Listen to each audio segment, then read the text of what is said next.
gracias por estar aquí. Mi nombre es Mariana Zaragoza, estoy en el programa Asuntos Migratorios de la Universidad Iberoamericana, Ciudad de México. Estamos muy contentas de poder empezar nuestra plataforma virtual, nuestro encuentro de defensores a través de esta plataforma virtual. Ellas y ellos tienen la palabra. Como siempre, este encuentro tiene el objetivo, pues, de tener un diálogo entre defensores y defensoras de derechos humanos de las personas migrantes, y creemos que es muy importante comenzar a tener unos diálogos transfronterizos, diálogos internacionales, que pongan en común lo que está sucediendo en diferentes geografías, en diferentes territorios, con los cuerpos y con las vidas de las personas en contextos de movilidad. En esta ocasión vamos a tener un espacio de diálogo sobre externalización de fronteras y criminalización de la solidaridad. Creemos que es muy importante realizar un análisis del contexto migratorio entre las diferentes regiones para identificar diferentes contextos transfronterizos que se caracterizan por la criminalización de la migración, también la criminalización de quienes les defienden, la criminalización de la solidaridad, los acuerdos globales que violan y desmantelan todos los sistemas de protección de derechos humanos de las personas migrantes, los cierres de fronteras y los éxodos cada vez más masivos de diferentes poblaciones en diferentes contextos. En esta ocasión vamos a tener un diálogo con personas de diferentes geografías, desde España y Marruecos, personas que realizan rescates en el Mediterráneo, la región sudamericana y los contextos que se viven allá, y claro, la frontera sur mexicana como una frontera externalizada. Tenemos el gusto y el honor de tener 4 participantes en este diálogo. Está Diana Ortiz, de la Red de Víctimas Colombianas por la Paz en Latinoamérica y el Caribe, Íñigo Miranjos, coordinador del Aitamari, del proyecto de salvamento marítimo humanitario, Rafael Lara, de APDA, y David Basura, de American Friends Service Committee. También como representante del colectivo, en esta ocasión representando también al colectivo de monitoreo del sureste mexicano. Vamos a empezar nuestro diálogo, primero poniendo en común un contexto general, ¿no? ¿A qué nos estamos enfrentando? ¿Qué es lo que se está viviendo de manera general en todo el mundo? Y justo qué elementos son los que tenemos que tomar en cuenta para comenzar un diálogo, ¿no? Un análisis, pues, de la externalización de fronteras. Entonces, le voy a dar la palabra a David para que nos comience a contar, ¿no? De manera general, David, ¿por qué nos estamos enfrentando a un contexto así en este momento? ¿Cuáles crees que son los principales retos a los que nos enfrentamos como defensores y defensoras de derechos de las personas migrantes? Y bueno, ya después del marco general podemos entrar a más detalles con los compañeros y las compañeras.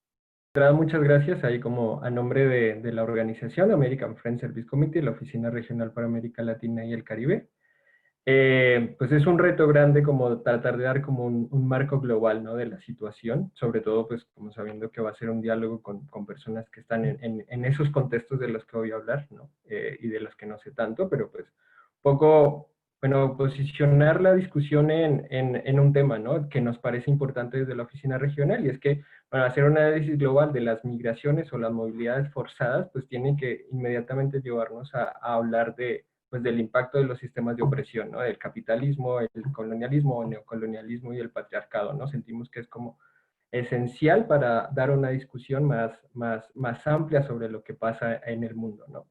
Y me parece clave como posicionar en realidad cuál es el tema que nos debe preocupar, ¿no? Y o uno de los temas centrales que nos debe preocupar, y es justamente que pues la cifra que cada vez está aumentando más de personas desplazadas forzadas en el mundo, ¿no? O sea, el año pasado ACNUR registró cerca de casi 80 millones de personas desplazadas, entre esas 45 millones desplazadas internas, 26 millones de refugiadas, 4 millones y punto 2 de solicitantes de asilo, ¿no? Y es un tema que es importante porque lo que demuestra es la agudización o un contexto de recrudecimiento y de expansión de guerras o de conflictos políticos regionales, locales, que están ligados, claro, a intereses geopolíticos, o al aumento de la desigualdad entre el sur y el norte global, y a su vez en los mismos países, por la precarización de las condiciones de subsistencia, ¿no? Eh, y hay una cifra que me parece como crucial para entender también el contexto más como en términos simbólicos, ¿no? Y es, el mismo ACNUR reconoce que casi el 85% de esas 80 millones de personas desplazadas que ellos reconocen, pues viven en países o están refugiados en países en desarrollo o países que están en contextos similares de violencia de los que huyeron, ¿no? Es decir, solo 15% podríamos decir están en esto que llamamos el norte global, ¿no? Y ese norte global que es el que está promoviendo toda esta serie de medidas de contención, criminalización, militarización, por miedo a detener, o en este discurso, de detener la invasión de migrantes o de refugiados y de mitigar el caos que podría suponer como la entrada de personas víctimas de estos procesos de globalización, ¿no? Y es muy justo como este dato del 85%, porque en realidad la crisis humanitaria y de refugio que hay en el mundo, pues en realidad la están viviendo los países y los territorios, pues que fueron antes colonias, ¿no? O que han sufrido todo este proceso de globalización y de colonialismo, ¿no? O sea, por ejemplo, una parte, casi 2 millones de las personas que han salido del éxodo en Venezuela viven en Colombia, ¿no? Colombia, que es el segundo, entre el segundo y el primer país con más desplazados forzados internos del mundo, ¿no? Donde hay 7.8 millones de personas desplazadas internas, ¿no? Es un país que además que ahora tiene que moverse con estas dos crisis, ¿no? O Turquía, que es el tercer país seguro de Europa, que es desde 2016, que alberga 4 millones de refugiados y refugiadas sirias, una gran parte de ellas en las zonas de conflicto con las fuerzas kurdas, ¿no? O Libia, que sigue en que se ha mantenido en una guerra civil desde la caída de Gaddafi, pero que firmó un acuerdo migratorio con Italia en el 2017 para recibir a todas las personas deportadas, ¿no?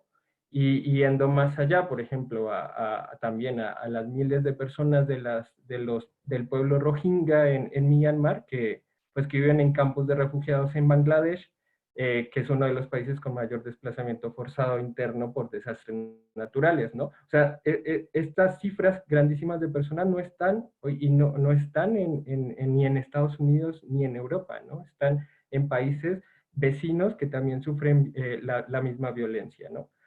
A pesar de eso, pues como que lo importante es mencionar que estos países, y me refiero al norte global como con países como Estados Unidos, la Unión Europea o el mismo Australia, pues son los que han definido como toda una serie de medidas para contener la migración, ¿no? Para militarizar las fronteras también, ¿no? Eh, y digamos, un poco como en este sentido, lo que ubicamos desde la organización, desde American Friends, son tres tendencias que se nos hacen que son más o menos las que se comparten a nivel global, a pesar de que, claro, pues tienen sus propias particularidades a nivel local, ¿no? La primera, pues es el desmonte de los sistemas de asilo. Digamos, casi que en todos los países se está dando, pero pues es mucho más claro y más dramático. Por ejemplo, el caso de Estados Unidos, en donde si bien no es el gobierno del Trump el que comienza a hacer este desmonte del sistema de asilo, sí es el que la ha hecho más agresiva, ¿no? Las medidas, ¿no? Y ha implementado medidas como, por ejemplo, el veto a la entrada de personas de países con mayoría musulmana, o países como Venezuela, por ejemplo, ¿no? Ha intentado poner fin a mecanismos de protección a población migrante, especialmente de Centroamérica, como por ejemplo tratar de acabar el TPS o el DACA, ¿no? O la imposición de políticas de separación familiar. Y últimamente, y más específicamente en el tema de asilo, pues ha estado todo esto de los acuerdos formales o informales, de lo que llamamos como el tercer país seguro, ¿no? Digamos, como que y que es una cosa que viene desde hace años, ¿no? El primer acuerdo de tercer país seguro en realidad lo firma Estados Unidos con Canadá en el 2004, pero se vuelve a revivir en el 2018 con una medida que supuestamente era unilateral, aunque después se sabe que en realidad sí estaba de acuerdo el gobierno mexicano, de crear esto que formalmente se llaman los protocolos de protección a migrantes, o la política de quédate en México, que en pocas palabras es permitir la devolución a México de solicitantes de asilo en Estados Unidos, pero para que esperen allí todo el proceso, ¿no? En la frontera norte de México, que es una de las fronteras más peligrosas del mundo, ¿no? Por toda la dinámica del crimen organizado, ¿no? Y no solamente se hizo eso, ¿no? A finales del año pasado, Estados Unidos firmó acuerdos de cooperación en asilo, que en realidad son los acuerdos de tercer país seguro, con Guatemala, El Salvador, Honduras, y también sabemos que ha tenido como el interés incluso de ampliarlo hasta Panamá, ¿no? Esto para tratar de bloquear incluso a esta migración extracontinental que ha aumentado por los cierres de las fronteras en Europa, ¿no? Eh, y pues es preocupante, porque pues en realidad los tercer país seguros en realidad no son nada seguros, ¿no? O sea, una de las razones por la que se ha pedido que se acaben con estos acuerdos es porque los países no son seguros, son justamente países de donde salen personas que huyen y además de eso no tienen sistemas de asilo fuertes, ¿no? De hecho son muy débiles o los están desmontando también, ¿no? Es el caso de México, en donde ha tenido el mismo presupuesto en los últimos años, el mismo presupuesto del año 2014, pese a que, o sea, en el 2014 se recibieron cerca de 3.000 solicitudes de asilo y el año pasado se recibieron 65.000, ¿no? Y pues o sea, y con el mismo presupuesto, ¿no? Eh, o el caso de la Unión Europea, pues justo el caso más sonado es cómo la Unión Europea también ha firmado este acuerdo de tercer país seguro con Turquía para contener a los solicitantes de refugio sirios, sobre todo, o a refugiados y refugiadas sirias. Y de hecho, el mismo gobierno turco ha utilizado a este acuerdo como un poco como un botín de guerra, ¿no? Como frente a la presión que pueda llegar a hacer la Unión Europea en el caso de imponer sanciones, ¿no? Y también en esta misma, digamos, como en esta misma medida, por ejemplo, Australia también tiene un acuerdo de tercer país seguro con Papua Nueva Guinea y con Nauru, que son dos islas desde 2012, y de esta forma lo que logró hacer Australia es contener todo el desplazamiento de personas de Irán, de Indonesia, de Sri Lanka, de Myanmar, por ejemplo, en botes hacia Australia, ¿no? Y entonces, pues es un poco como que esta situación de estos países del norte, de desmontar sus sistemas de asilo y pasárselos a otros, tercerizar ese proceso, ¿no? Países que los tienen debilitados, lo que ha generado es, pues, muchos mayores tiempos, pues bueno, en primer lugar, que las personas se tengan que volver a los países de donde huyeron, ¿no? O el segundo es, por ejemplo, que pues mucho tiempo en los procesos de las evaluaciones de los procedimientos de asilo, ¿no? O sea, de años incluso, ¿no? O temas como, por ejemplo, pues que se han generado competencias entre las solicitudes, ¿no? O sea, hay por ejemplo, mayor prioridad a darle la condición de refugiado a personas de ciertos países o a ciertos grupos poblacionales por encima de otros, ¿no? Poco lo que se ha visto y se ha denunciado mucho en Sudamérica, ¿no? Por ejemplo, en donde se le está dando ahora mayor prioridad a solicitantes venezolanos o venezolanas frente a colombianos, ¿no? A pesar de que las condiciones son igual, digamos, de violencia extrema que los lleva a huir, ¿no? La otra tendencia que quisiéramos mencionar, pues es este tema de la militarización y la externalización de fronteras. Pues, digamos, Estados Unidos y la Unión Europea nuevamente son como los referentes más grandes, ¿no? O sea, Estados Unidos en realidad ya de por sí tiene un muro, ¿no? Hay 1.000 kilómetros de un muro, que lo que quiere hacer Trump es reforzarlo, pero en realidad ya existe y aún así con ese muro no es que haya logrado detener la migración como lo plantea, pero aún así eh, pues tiene como un aumento constante del presupuesto para el control fronterizo y para el aumento de agentes de migración, ¿no? O la Unión Europea también, pues un reforzamiento como en sus presupuestos para contener a la migración, ¿no? Pero no solamente es, digamos, la militarización de sus fronteras, que se da no solamente como en el tema de disponer mayores fuerzas militares, sino también todo un sistema de vigilancia, incluso con drones, con sistemas de biometría, con sistemas de detectores de calor, detectores de movimiento, por ejemplo, eso lo hacen mucho en la frontera México-Estados Unidos, sino que también está el proceso de la externalización de fronteras, ¿no?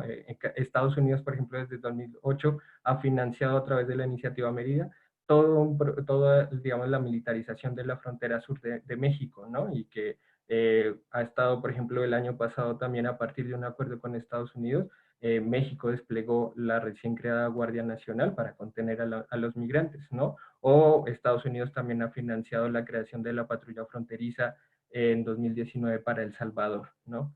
Y eso también sucede en Europa, ¿no? Europa también, por ejemplo, o Italia más directamente, financiando todo el fortalecimiento de control migratorio de Libia, ¿no? O firmando acuerdos migratorios con muchos países del África subsahariana para detener a la migración, ¿no? Y la otra tendencia, la última un poco que identificábamos y que en realidad pues justamente son nuestros retos a los que nos estamos exponiendo organizaciones, activistas y sobre todo de las mismas personas en movilidad, pues es como el aumento de la discriminación, la xenofobia, que está ligada al autoritarismo que está comenzando a cada vez a tener mayor, pues a avanzar muy fuerte, ¿no? Lo que le llamamos la ultraderecha, ¿no? Y que si bien la discriminación y la xenofobia no son, pues no son nuevos, ¿no? Esos son procesos históricos que están ligados a problemas, digamos, de la colonialidad en sí, pues sí se han reforzado justamente con estos gobiernos de ultraderecha, ¿no? Que han, digamos, han alimentado mucho el discurso de odio digamos, con toda esta cuestión de los y las extranjeras que vienen a quitar empleos o a vivir de los impuestos de las personas, pero además de eso también ligados a temas como son terroristas o son criminales, ¿no? Que sobre todo como el estereotipo que se ha aumentado mucho en Estados Unidos sobre la migración y los refugiados y refugiadas de Centroamérica y de México, ¿no? O en América del Sur, por ejemplo, pues los gobiernos digamos, como de oposición completa al castrochavismo, que le llaman, pues digamos han utilizado todo este éxodo venezolano también como para reprimir protestas incluso, ¿no? Por ejemplo, las protestas de Chile pues, se dijeron que estaban infiltrados por migrantes venezolanos o las protestas en Colombia, ¿no? También eso. Entonces, un poco como para ir cerrando, pues esas son como tendencias que ubicamos y que se comparten en nuestros contextos globales, que detrás de eso tienen intereses, por supuesto, mencionaría los intereses de políticos, ¿no? Lo que yo diría de justamente del aumento, del avance del autoritarismo, ¿no? Que le sirve mucho todo este discurso de contra los y las migrantes y desplazadas, ¿no? Pero también, por ejemplo, los intereses de las grandes empresas, intereses económicos grandísimos, ¿no? O sea, las grandes empresas e industrias de armamento son las que más se benefician de la militarización y externalización de fronteras, ¿no? Hay muchos, digamos, hay una organización, el Transnational Institute, que ha hecho unas investigaciones muy buenas sobre los intereses empresariales de militarización de fronteras en Europa y en Estados Unidos. A nosotros nos gustaría, por ejemplo, hacerlo también acá en la región, porque sabemos que también están esas empresas metidas, o algunas de ellas, ¿no? Incluso también favorece mucho el crimen organizado, ¿no? A pesar de que muchas de las políticas y todos estos acuerdos multilaterales han planteado que la militarización justamente es para tratar de combatir al tráfico de personas, pues en realidad lo que sucede es que cada vez que se militariza más las fronteras, los más beneficiados es el crimen organizado, ¿no? Porque las personas tienen que recurrir a ellos para poder seguir huyendo de sus países, ¿no? Entonces, poco esta es la situación. Yo quería dejarlo ahí porque sabía que la criminalización de las personas y de las defensoras en realidad creo que va a ser como más fluyendo de la discusión que podamos dar, ¿no? Hay muchos casos acá en el sur de México y en la región y seguramente se van a compartir más. Pero quería ahí como dar ese marco. Muchas gracias, David. Muy claro y muy amplio. Creo que da para muchísima discusión y da para mucho diálogo, ¿no? Sobre todo entrando al tema de la criminalización, que parece ser una apuesta, ¿no? Y también la irregularización de la población. Creo que es una estrategia como que se está utilizando en todas partes. Les recuerdo que intentemos tener como una intervención entre 5 y 10 minutos. No te quise interrumpir porque me parecía que era un marco súper bueno y súper amplio, pero bueno, como para tener el tiempo suficiente para el debate, sobre todo, ¿no? En estas exposiciones como, pues, que provocan el diálogo. Si quieren, seguimos con la exposición sobre la frontera sur española. Contigo, Rafael, de la Asociación Pro Defensa de los Derechos Humanos de Andalucía. Allá, pues, sabemos que hay un contexto también súper complicado. Yo ahí te haría la pregunta, ¿cómo se ha agudizado este contexto que ya nos expuso David? ¿Cómo se ha agudizado el contexto de externalización de fronteras allá? ¿Podrían hablarnos de las fronteras que se han extendido en Marruecos y Occidente de África? ¿Tienen información? Sabemos que también hacia el sur de África eso ha sucedido. ¿Cuáles son los principales elementos que nos podrías compartir sobre eso? ¿Y cómo se ve esto reflejado en las vidas de las personas que esperan llegar a Europa, las que están ahí detrás de la valla esperando poder cruzar? Y ya las personas que ya están o transitan por España, porque también sabemos que hay todo un tránsito, ¿no? Esperando llegar al norte de Europa. Bueno, nos gustaría muchísimo escucharte. Te dejo la palabra. Pienso que el marco que nos ha proporcionado David es un poco aplicable a todos sitios, quizás solamente bajar y concretar en lo que pasa aquí en concreto. Hay que tener en cuenta que desde mi provincia se mira al sur y a 14 kilómetros se ve África, y ese foso que era un puente de intercambio entre los pueblos se ha convertido en un muro infranqueable para miles y millones de personas. Teniendo en cuenta que esa frontera es una frontera marítima, creo que la filosofía, el núcleo duro de las políticas migratorias que practica la Unión Europea y el Gobierno de España se podría resumir como una especie de frase que diría, bueno, primero que no salgan, en el caso de que salgan, que no lleguen, y si llegan, que sean detenidos y lo antes posible expulsados y repatriados a sus países de origen. Este es lo que marca un poco el leitmotiv, la forma de trabajar de los gobiernos.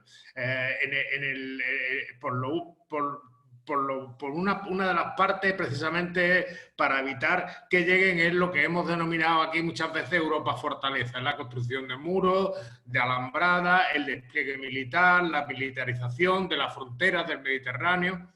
Hay que tener en cuenta que Frontex, que es una agencia europea de fronteras, va a tener dentro de poco 10.000 efectivos desplegados de diferentes países. Se está avanzando a pasos agigantados.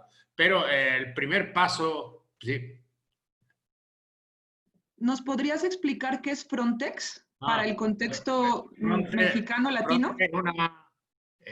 La Unión Europea le cuesta mucho trabajo avanzar en una política común de migración y asilo. Le cuesta mucho trabajo avanzar porque hay diferentes percepciones y diferentes visiones sobre lo que debe hacerse entre los diferentes países de la propia Unión Europea. Pero ya por el año 2005 se creó la Agencia Europea de Fronteras con muy poquitos efectivos, que enseguida llegó. Es una agencia creada por la Unión Europea que está integrada por fuerza, por personal y por patrulleras, helicópteros y aviones proporcionados por cada uno de los países de los que participa en esa agencia. Esa agencia está teniendo unos presupuestos supermillonarios, está creciendo año tras año y ya digo que en muy poco tiempo va a tener 10.000 efectivos desplegados, ¿no? Junto a las policías nacionales y a los gendarmes nacionales. Ya digo que no lleguen, esa es la Europa Fortaleza. Los muros, las alambradas, el despliegue de Frontex, el despliegue de las fuerzas nacionales. Pero sobre todo que no salgan, esa es la política de externalización a la que nos estamos refiriendo. Una política que tiene bastante historia ya, porque se empezó a hablar de ella a principios del año 2000, que lo que pretenden es que los países ribereños del sur del Mediterráneo ejerzan las labores de control policial mediante una cooperación policial reforzada de los flujos migratorios, ¿no? Entonces, en primer lugar, efectivamente, impedir que salgan, para lo cual se está llevando a cabo un proceso bastante intenso, y me refiero en este caso particularmente a Marruecos, de control y militarización de la frontera norte. En Marruecos, a lo largo del año, después de un despegue de la llegada de migrantes en el año 2018, por acuerdos con el gobierno español, Marruecos ha limpiado, digamos, prácticamente todo lo que es la parte norte de África de migrantes subsaharianos. Lo ha desplazado hacia el sur. En el año 2019 se han desplazado casi 15.000 personas desde la zona norte hasta la zona sur del país, que es el desierto, abandonado muchas veces a su suerte, todo ello con palizas, con tortura, con traslados en condiciones inhumanas, detenciones arbitrarias, etcétera, etcétera. Entonces, ese es el primer elemento de trabajo de Marruecos. Un segundo elemento que es novedoso de este año pasado que ha adoptado Marruecos es empezar a trabajar en su zona SAR, la zona de salvamento y rescate que tienen establecido internacionalmente los países. Eso tradicionalmente lo ha hecho Salvamento Marítimo Español. Ahora lo hacen las patrulleras militares marroquíes. Hay que tener en cuenta una cosa muy original en España, es que tenemos un cuerpo civil que se dedica al salvamento en el mar. Entonces, eso no existe en Europa, nada más que en España, es salvamento marítimo. Es un cuerpo muy prestigiado entre la gente y hace unas labores humanitarias, no solamente para migrantes, sino para cualquier catástrofe marítima. Entonces, este cuerpo lo están recortando, le están limitando sus funciones y dejando que esas funciones lo hagan países terceros como Marruecos, que ni están preparados, ni tienen elementos suficientes, ni tienen patrulleras suficientes y sobre todo su personal no tiene ni idea de lo que hace un salvamento marítimo, ¿no? Ese es un segundo elemento de esta política de Marruecos. El segundo elemento es el cierre de la frontera de Ceuta y Melilla. No solo por España. España ha cerrado la frontera de Ceuta y Melilla, la ha alambrado, pero Marruecos ha construido una tercera valla en su propio territorio y ha desalojado todos los campamentos de la gente que estaba esperando para poder atravesarla. No los puede expulsar a todos porque es muy difícil a veces encontrarlos, pero la verdad es que de varios miles de personas que había hace unos años, ahora si acaso encontramos algunos cientos en torno a las vallas de Ceuta y Melilla. Esta política de gendarme de la Unión Europea, de control de fronteras de la Unión Europea, no la hace Marruecos gratuitamente. Antes has mencionado el acuerdo con Turquía. Bueno, pues aquí tenemos un acuerdo similar con Marruecos. La Unión Europea ha librado 140 millones de euros para fortalecer el control migratorio de Marruecos. Y el gobierno español, por su parte, ha añadido 32 millones de euros más.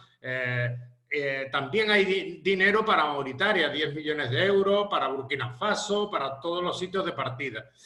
Esto es lo que llaman buen vecindaje y también lo llaman cooperación condicionada. Es decir, hay toda una política de que las ayudas al desarrollo, que la mayoría de las veces no van al desarrollo, sino a fortalecer los aparatos represivos, las ayudas al desarrollo están condicionadas al buen comportamiento de ese país en la colaboración para el control de las migraciones. ¿A costa de qué? A costa de enormes violaciones de los derechos humanos. Enormes violaciones de los derechos humanos, como he señalado antes algunas, ¿no? Que se están produciendo en Marruecos o en Mauritania. En Mauritania hay que tener en cuenta que también está desplegada la Guardia Civil. Bueno, este es un poco el fondo de la política de externalización, convertir a los países terceros en gendarmes de fronteras de la Unión Europea. Hay que señalar un elemento curioso, al menos curioso, que a veces le hace pensar a uno en la racionalidad de nuestros políticos y de las cosas que hacen. No sabe uno muy bien por qué lo hacen, porque lo cierto es que a través de la frontera sur no llegan ni al 5% del total de los migrantes que entran en la Unión Europea y particularmente en España. Es decir, eso nosotros decimos que estamos matando moscas a cañonazos. Es decir, estamos desplegando una fuerza militar, estamos invirtiendo una serie de recursos enormes para contener a 30 o 40 mil personas. 30 o 40 mil personas que no llenan ni un estadio de fútbol. Entonces, verdaderamente un Estado como España, un país como España no tiene capacidad de gestionar 30 o 40 mil personas al año. Precisamente ahora con el COVID se ha demostrado que nos faltan trabajadores en el campo. Han de no poder recogerse las cosechas porque no había trabajadores y se ha tenido que recurrir a la mano de obra migrante que estaba irregular en España. Entonces, esto es una situación. Claro, la racionalidad yo creo que la ha señalado antes, la ha señalado de David. La racionalidad está en los intereses de las empresas multinacionales más poderosas que tienen un beneficio, que hacen un negocio tremendo con el negocio de la seguritización de la frontera. Empresas como Indra, Airbus, Ferrovial, Europa, etcétera, etcétera. Bueno, solo España ha destinado a estas empresas en 5 años 660 millones de euros, ¿no? Entonces, por resumir, que no salgan, para ello las políticas de externalización, que no lleguen, y para eso la política de la Europa Fortaleza, y si llegan que sean lo antes posible devueltos, y para ello todo el sistema de encierro de inmigrantes con los centros de internamiento o los modernos CATES que se han inventado este año. Entonces, bueno, pues está un poco así, por no extenderme mucho, a grandes rasgos la situación.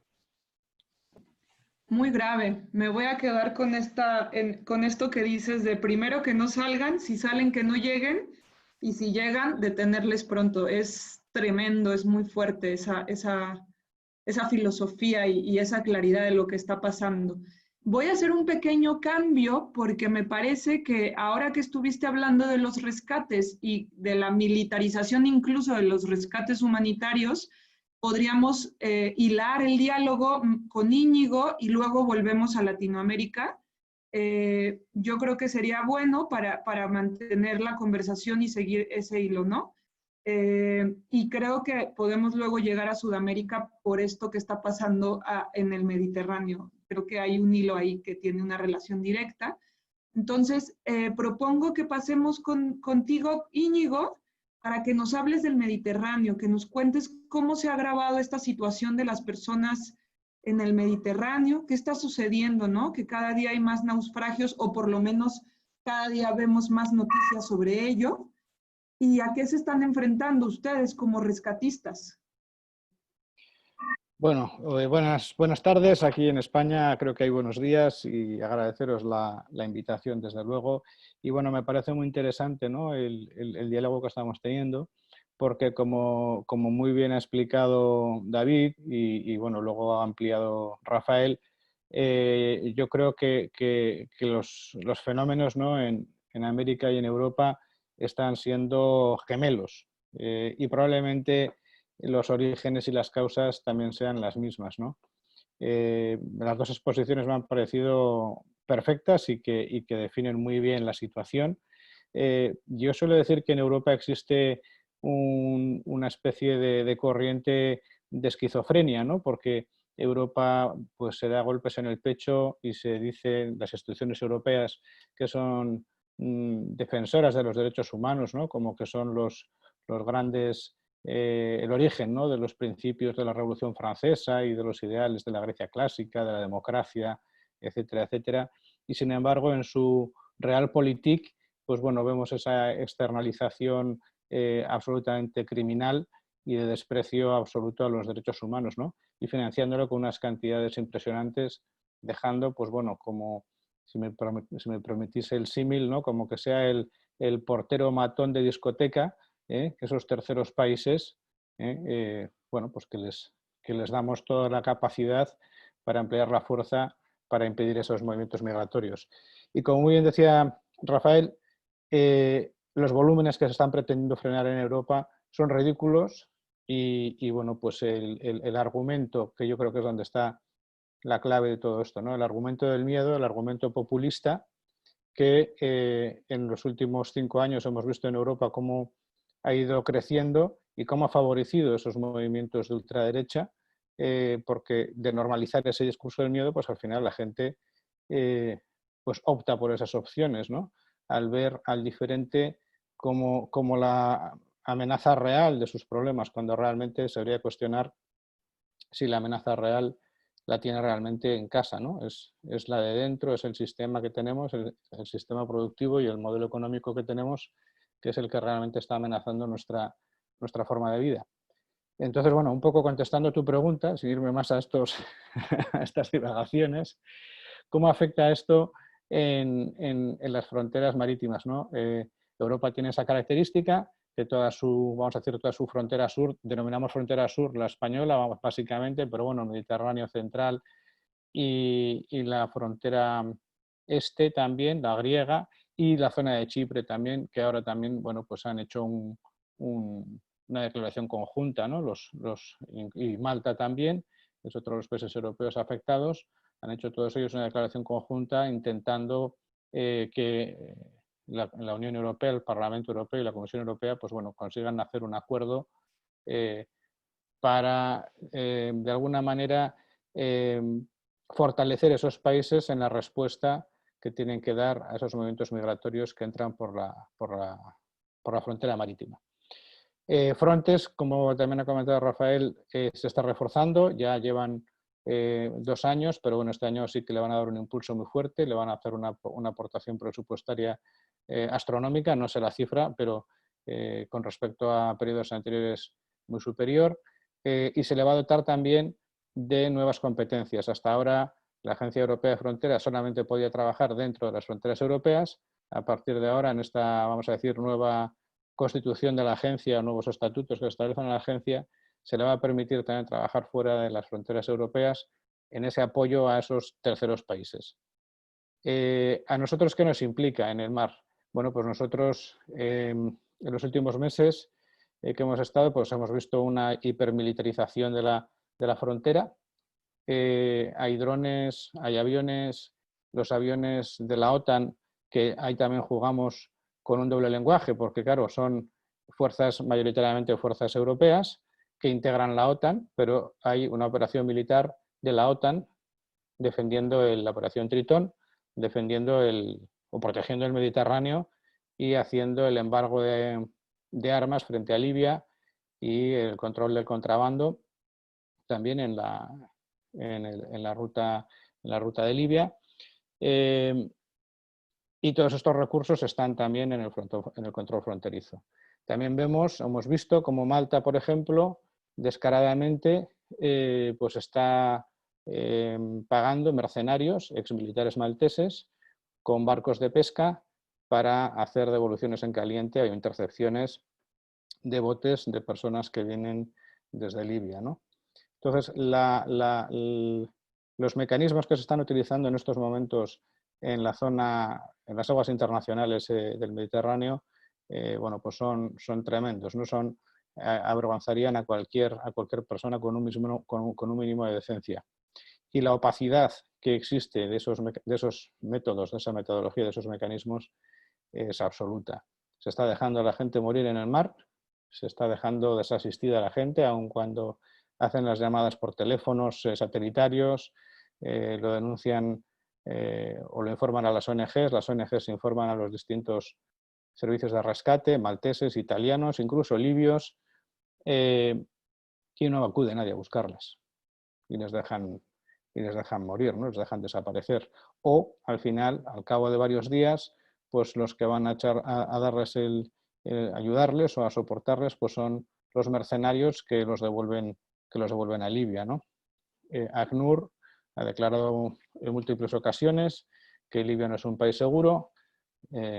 Sin embargo, pues bueno, pues el resto de Europa se pone de perfil y hacen esas declaraciones. Por eso digo lo del discurso esquizofrénico, ¿no? Porque cuando te está diciendo una agencia como ACNUR, que no es sospechosa precisamente de ser un activista, pues aún así pues Europa sigue con su acción de cierre de fronteras. También es importante, creo que señalar lo que se está comentando también, los procesos de eternización de los procesos de asilo. Ahí también somos testigos en el Egeo, en los campos de concentración, que es la mejor forma de definir los hotspots, los centros de registro que existen en las islas del Egeo. Nosotros ahí estamos prestando asistencia médica y allí pues actualmente estamos en un campo con 4.000 personas, donde es una ONG sin ninguna financiación pública institucional, vamos a decir. Estamos prestando la asistencia médica a esas 4.000 personas, asistencia médica y medicación. Y ahí existe la la teoría de que cuanto peor mejor. Cuanto peor sean las condiciones de vida en el campo, se presupone que va a ser más disuasorio para que la gente no venga, ¿no? Y ahora incluso pues hemos llegado al nivel del cinismo de que nos han propuesto que prestemos asistencia también en otras 2 islas más, donde actualmente pues prácticamente no hay servicios médicos, donde entre las 2 islas pues se mantienen ahí encerradas pues prácticamente otras 5.000 personas. Y esas son las fronteras europeas, esas son las fronteras de lo que decimos la cuna de las libertades y de la democracia, ¿no? Pues un poquito eso serían mis aportaciones. Me dejaste muy duro lo que está sucediendo por allá. Lo que dices y lo que decía David y lo que decía ya Rafael, creo que hay realidades muy similitudes. Nosotras también aquí en nuestra región ya tenemos campos de refugiados, campos de concentración en la frontera norte, ¿no? De los solicitantes de asilo, las personas solicitantes de asilo en Estados Unidos. Pues nosotras acá decimos que son los sicarios los que llevarían todo esto, ¿no? En un contexto de crimen organizado generalizado. Creo que hay mucho debate y muchas cosas que poner en común de esto que nos comparten. Yo le voy a dar la palabra ahora sí a Diana para que nos cuente qué está sucediendo allá, qué está sucediendo en Sudamérica, qué nos puedes contar en el marco de este diálogo que nos quieras compartir para el análisis. ¿Cuál es el contexto, ¿no? De las fronteras ahora con las rutas del éxodo venezolano? El año pasado me tocó estar recorriendo Colombia y Ecuador y es impresionante ver los éxodos en las carreteras. ¿Qué ha pasado ahora? ¿Cómo está el contexto? ¿Por qué ha incrementado esta criminalización también que David la contó un poco a la migración venezolana? Y bueno, ¿qué está sucediendo también con los otros flujos? Las personas haitianas, lo que nosotras llamamos como extracontinentales, que son prácticamente de países de África y Asia. ¿Qué sucede con ellas? Acá en México también hay un contexto particular. Y bueno, ¿cómo se ve esto reflejado en la vida de las personas desplazadas en la región? Te dejo la palabra, Diana. Gracias, Mariana. Creo que ha sido un muy buen contexto el que ha dejado David, Rafael, Íñigo, para plantear la discusión en torno al tema de América Latina, particularmente Suramérica, con el caso venezolano. Creo que ahí hay unos puntos que han tocado quienes me han antecedido, que valdría la pena, por ejemplo, señalar. Uno es el papel que ha venido jugando las políticas continentales y a nivel global de injerencia sobre aquellos estados, países y o gobiernos que no están dentro de los marcos políticos, económicos, incluso ideológicos que se marcan desde el norte global. O sea, eso vale la pena señalarlo independientemente de que se considere que hay una condición de crisis política y social en Venezuela. Es como los estados en Sudamérica y en América Latina no han mostrado un escenario de solidaridad para la resolución de los conflictos que se viven allí en Venezuela para frenar el éxodo que tú señalas de la población venezolana, sino todo lo contrario. O sea, por ejemplo, el papel que ha jugado el gobierno de Colombia sobre la presión en cuanto a las medidas incluso económicas que se han tomado sobre el gobierno de Venezuela, que debilita y agrava la situación en la que se encuentra la población, presionando la salida hacia los países de la región. Y ahí vale la pena señalar el papel también que Panamá está jugando como tapón hacia el norte, presionando el flujo hacia el sur del continente, ¿no?, de la población venezolana, como ya señalaba David, que además el primer país, bien sea de destino o de tránsito, es Colombia, con la magnitud de desplazamiento forzado que tiene, a lo que se suma más de 500.000 de población con necesidades de protección internacional en el sur del continente también, ¿no? Y esto es importante verlo en la medida en que creo que América Latina, con respecto a algo que planteaba Rafael, sí logró avanzar a comienzos de este siglo sobre medidas migratorias y de protección internacional de acuerdo regional, como fueron las políticas en el marco de la CAN, inicialmente de la Comunidad Andina, y que posteriormente tuvo una mayor amplitud y cobertura, por decir algo en términos de política y medidas migratorias, el Acuerdo Mercosur, que posibilita el acuerdo de residencia, ¿no?, para los países asociados y países miembros. ¿Qué sucede con el éxodo venezolano? Con la salida de la población venezolana en la escala que se ha dado en los últimos 4 o 3 años, empiezan a debilitarse esas medidas en cuanto los gobiernos se dirigen con medidas de atención excepcionales dirigidas a la población proveniente de Venezuela. Cuando se trazan las medidas excepcionales, se debilitan las medidas en términos generales que entraban a cubrir los temas de migración y protección internacional en la región.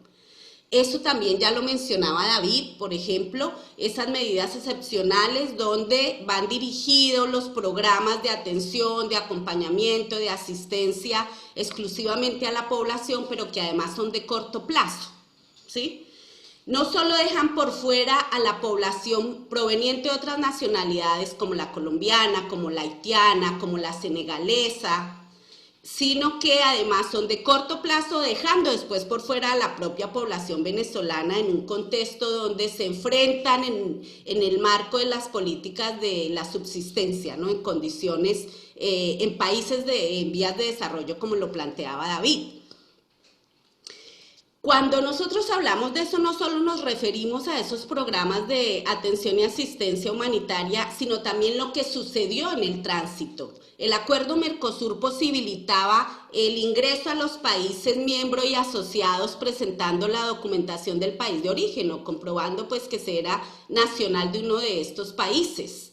Y posibilitaba también la solicitud de residencias para permanecer, temporarias y posteriormente permanentes.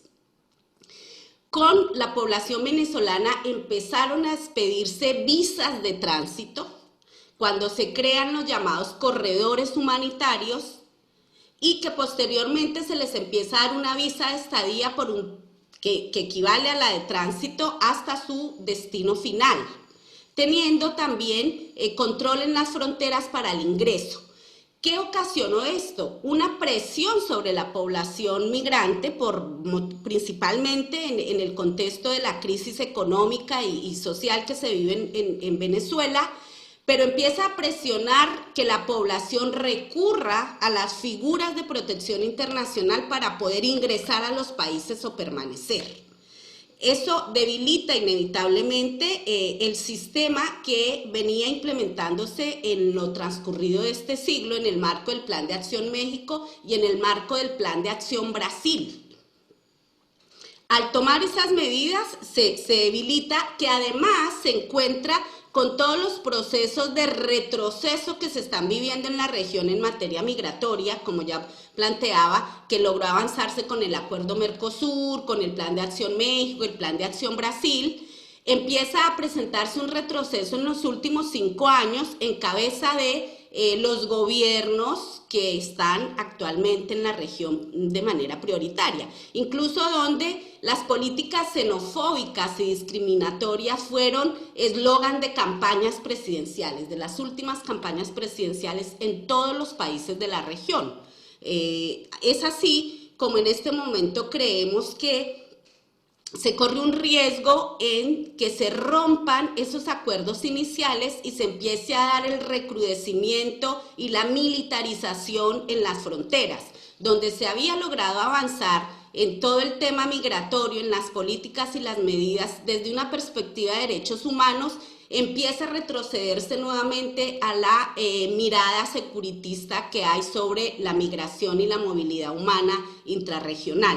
Y con mayor razón extrarregional, ¿no? Bien sea por fuera del Mercosur o desde otros continentes como el africano fundamentalmente, que son quienes llegan acá a los países de Sudamérica.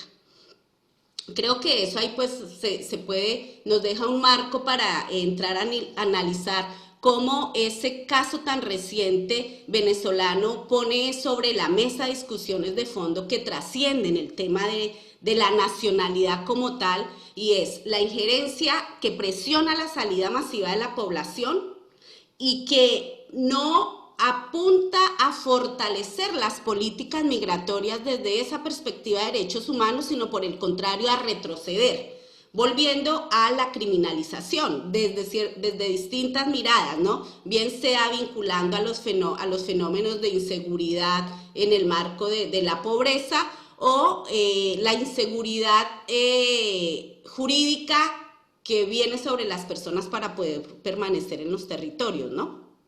En términos de la regularización y de la regularidad migratoria. Yo creo que dejaría como esos puntos para que pudiéramos como avanzar. Muchas gracias, Diana. Pues es todo un tema, ¿no?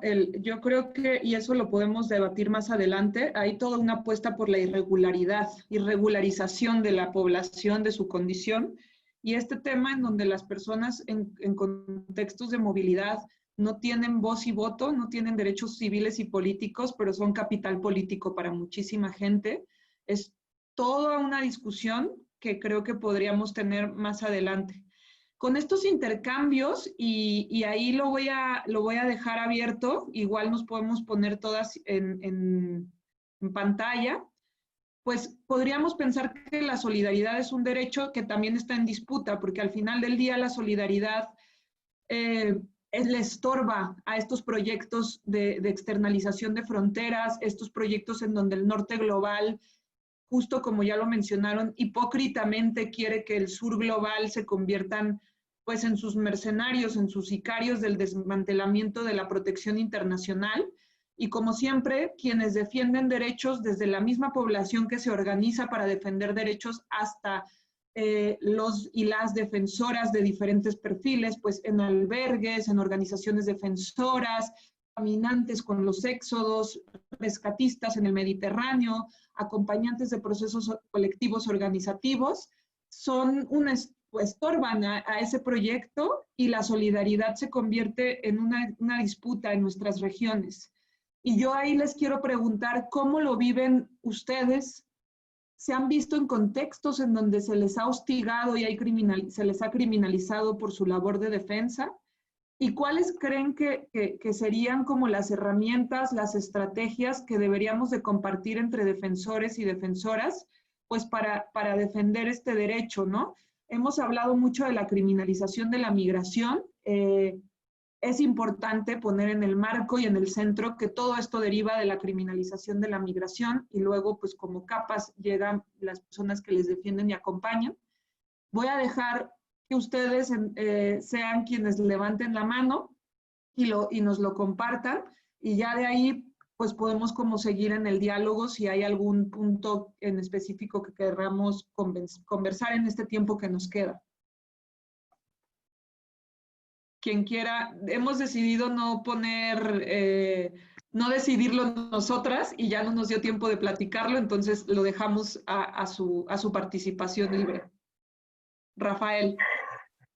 Que verdaderamente aquí ha habido una época, la experiencia directa nuestra es la experiencia de la llegada de gente a las costas.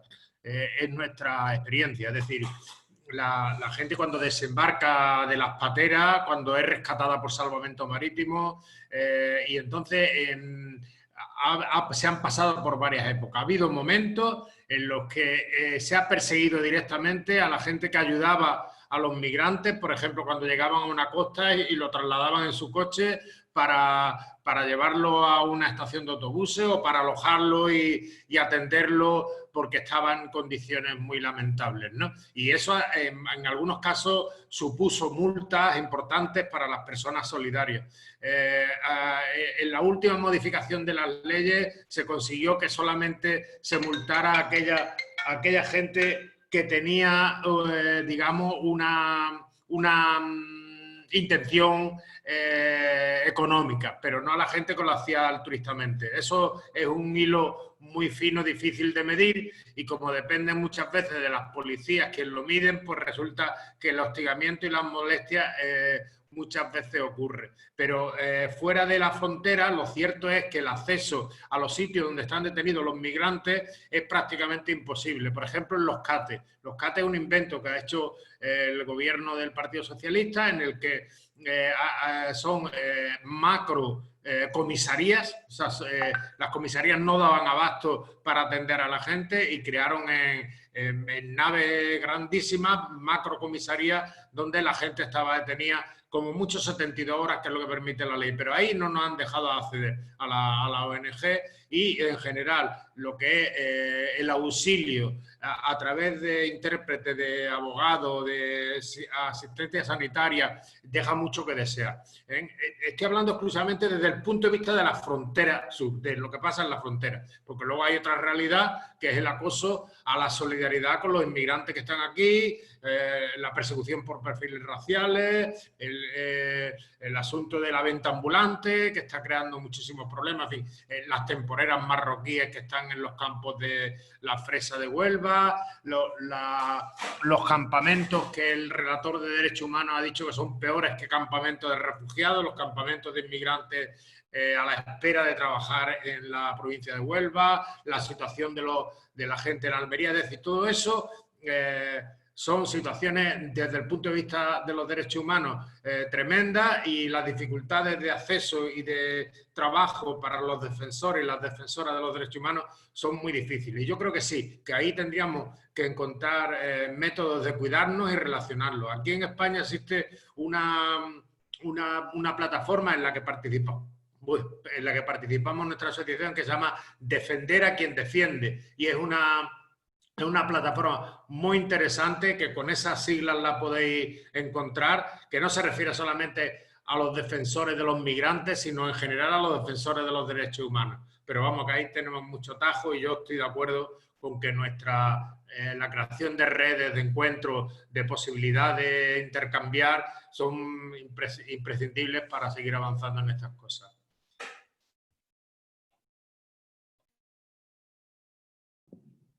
Muchas gracias, Rafael. Bueno, seguimos. Quien tenga algo que participar, y luego volvemos otra vez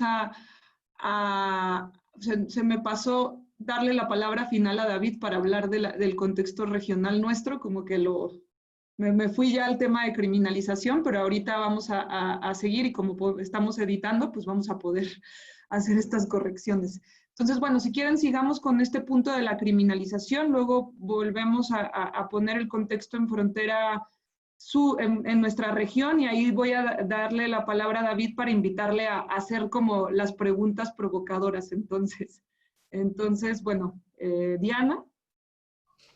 Sí, bueno, con respecto a lo de criminalización, me parece, bueno, como interesante hacer referencia a algunos episodios y momentos que se han presentado en Sudamérica, y que probablemente ustedes luego también lo podrán tocar a nivel de Centroamérica.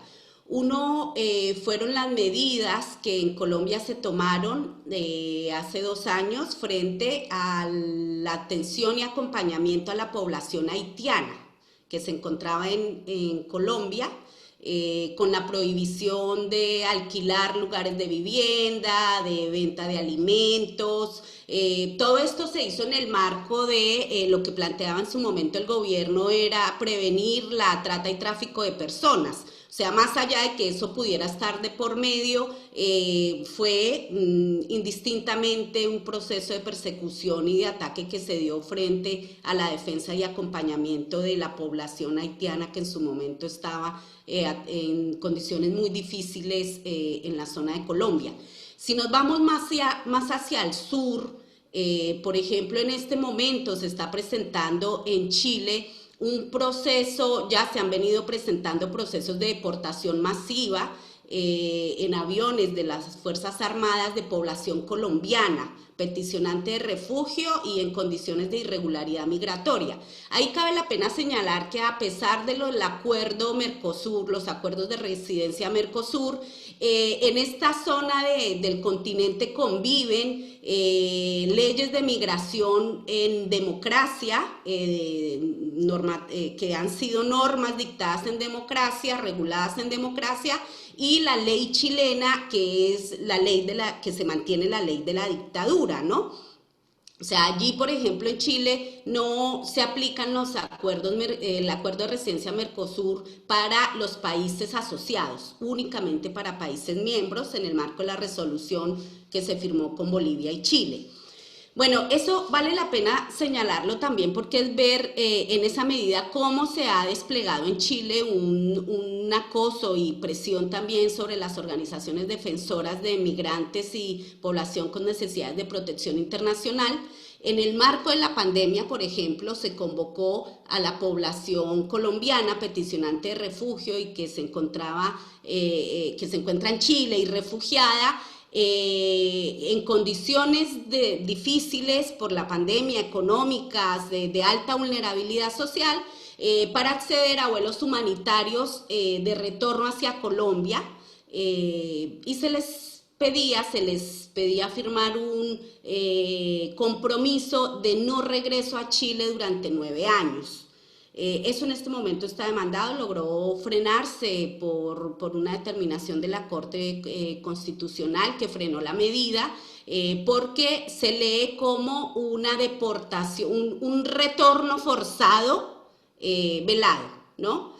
Y si nos venimos hacia Argentina, que es una de las leyes migratorias como más avanzadas, que ha logrado desde una perspectiva de derechos humanos muy revisada a nivel incluso global, también se han presentado en los últimos años temas complicados frente a la persecución particularmente de la población senegalesa que se encuentra acá en el país. En su momento, los programas que se presentaron para emprendimiento económico, de sobrevivencia, tenían que ver con la venta ambulante. O sea, el capital que se les entregaba daba para que hicieran venta ambulante, que posteriormente es perseguida y que en los últimos 3 años, en el gobierno anterior, hubo detenciones importantes, no solo de población senegalesa, sino de las organizaciones que los acompañaron en la defensa y frente a esta persecución, que hasta hoy nos parece en ciertos lugares del país se mantiene.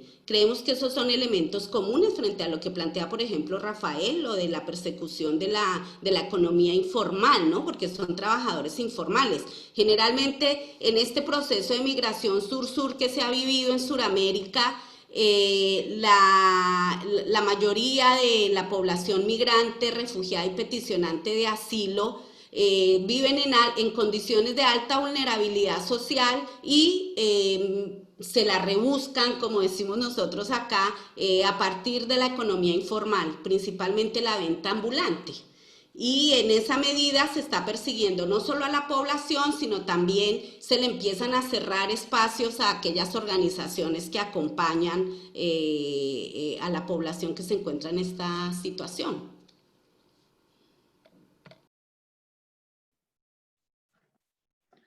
Gracias, Diana. Igual ahí voy a ser un poco autoritaria, pero igual le dejo la palabra a Íñigo para luego ya entrar con David con lo que nos falta de hablar, de participar.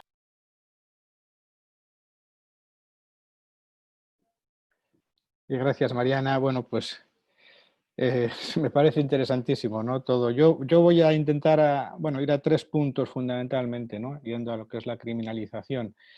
Nosotros a las ONGs de rescate, una de las principales acusaciones que nos hacen es que somos un pull factor, ¿no? Hacemos efecto llamada. Entonces, establecen que, bueno, pues como existe esa comunicación por parte de los botes vía teléfono satélite hacia otras ONGs y a su vez esas ONGs pues avisan una red tanto de sistema de rescate institucional como de ONGs, vamos a decir, privadas, pues bueno, ya se empieza a decir que existe una cierta opacidad y una cierta convivencia con las redes de tráfico, ¿no? Nosotros en el 2015, un poco por poner el ejemplo, en el 2015 cuando empezamos a hacer rescate en las islas del Egeo, estábamos en la isla de Quíos y digamos que había dos zonas de llegada, la zona norte y la zona sur. Nosotros trabajamos en la zona sur de la isla y el traficante que estaba en el lado turco cobraba distinta tarifa si cogían la ruta norte o la ruta sur. Como la ruta sur, que estábamos nosotros haciendo rescate, les cobraba más. Entonces, bueno, pues en ese tipo de contextos es donde, digamos, se establece esa relación de nuestra actividad que beneficia las redes clandestinas, ¿no? Esa es una de las vías o de los argumentos de criminalización. De hecho, en el año 2018, la Agencia Europea de Fronteras, Frontex, en unos informes que hizo, ya puso en escenario ese efecto pull factor que hacemos las ONGs y dejó entrever una cierta sospecha de beneficios económicos que podíamos obtener de forma indirecta pues por las donaciones que percibíamos, no diciendo que directamente estábamos pagando por redes de traficantes, pero que, bueno, que podía haber algunos traficantes que nos apoyasen económicamente para facilitar ese tránsito, ¿no? ese movimiento de personas. Y bueno, y ese es el otro lenguaje, ¿no?, que se utiliza a nivel institucional. A nosotros ahora mismo, cuando hemos estado detenidos con el barco prácticamente 2 meses en Palermo, en la orden de detención que establecía Roma, que de hecho nos mandaron la inspección específicamente de Roma, 2 agentes que aplicaron un reglamento muy superior y mucho más riguroso que el que corresponde a nuestro barco. Y bueno, pues claramente hubo una prevaricación en la utilización del reglamento de inspección. Pero bueno, en la orden de detención del barco evitan, y en todo lo referente al rescate de los botes que nosotros hacemos en el mar, evitan precisamente hablar de rescate, evitan precisamente hablar de náufragos, y donde dicen es, el texto que utilizan es intercepción o asistencia de botes de migrantes ilegales en alta mar. De esa manera se escurren de todas las obligaciones de asistencia en la mar internacional, de todos los convenios internacionales, y obviamente pues el lenguaje es claramente incriminatorio y de criminalización de la actividad que nosotros hacemos. Ese es el paso previo a la siguiente, que sería acusarnos directamente de ser facilitadores de la entrada de personas ilegales o indocumentadas en la Unión Europea. Y bueno, creo que esos serían un poco los puntos, ¿no?, que puedo decir. Luego hay anécdotas, pero bueno, ya digamos que serían más de coloquio más distendido, ¿no?, de cuando se producen disturbios en la isla de Quíos, donde nosotros estamos trabajando, haciendo asistencia médica, pues nos acusan de ser nosotros. Cuando son disturbios motivados por la extrema derecha, nos acusan a nosotros de ser los que rompemos la paz social y les provocamos a la extrema derecha para salir a la calle y apedrear los campos de refugiados, ¿no?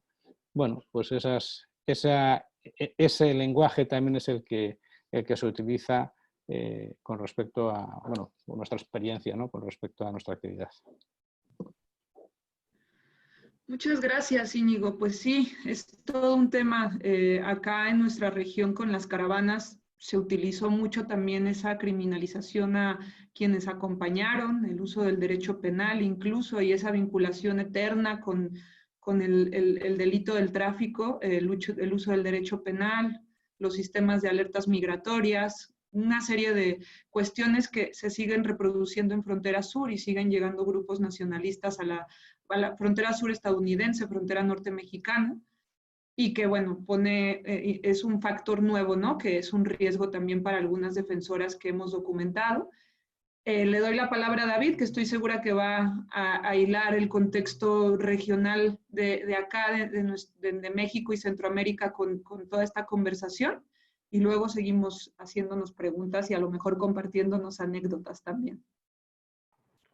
Bueno, pues yo quería como solo, o sea, es que es sorprendente cuando pasan estas conversaciones, porque sí es, a pesar de las como particularidades regionales, como que son cosas que son como patrones, ¿no? Y Íñigo hablaba de estos eufemismos, ¿no? O sea, utilizan eufemismos o para criminalizar o para suavizar lo que los gobiernos hacen, ¿no? Y que acá en México es muy fuerte, ¿no? O sea, en México no hay detención migratoria, hay alojamiento de migrantes, ¿no?